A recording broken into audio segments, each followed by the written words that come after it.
I know you had a video. I'm gonna like, you know, on the YouTube video, I'm gonna pull it up.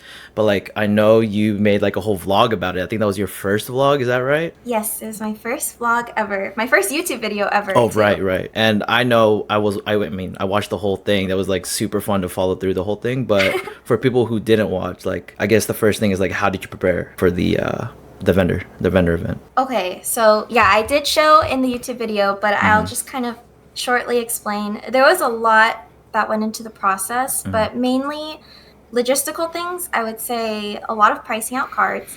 We wanted to do everything the night before the event so that the pricing was as accurate and like fair as possible to what the current market was. Mm.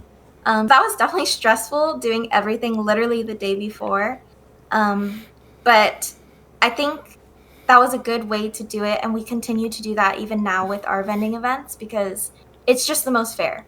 And Right. that's most important to us as vendors is that our pricing is good. And so there was a lot of pricing, a lot of sorting cards. So I have these bulk boxes, which honestly, I'll be so for real. I wasn't going to include bulk in my booth at all.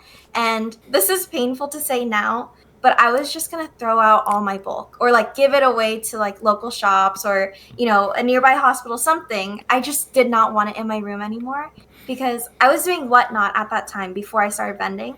And I was always ripping packs for people, ripping packs for myself. And I just had my room was like full of bulk. I was Mm-hmm. just swimming in bulk every time I walked into my room.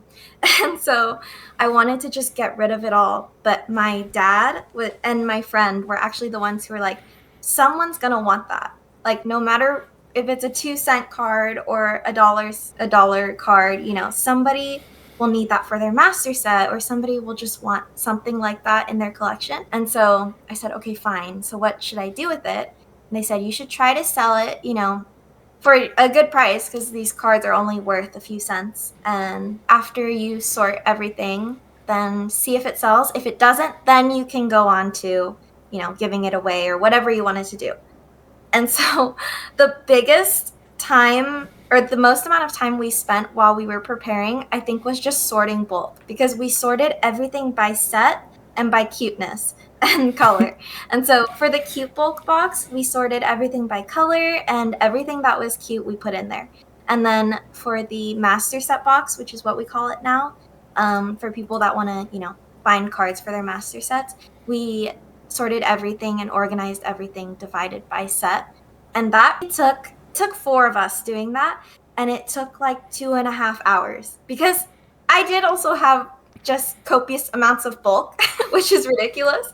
But at the same time, it just took so long. Right. And so I would say the most amount of time was doing that. And then while preparing, I also take a lot of pride in, my brand and everything that I create and put out into the world. I want it to be me and represent who I am. And so, going into the Pokemon scene as one of the few girl vendors as of now, I wanted to bring something new to the table and make sure that my booth stood out and represented who I am.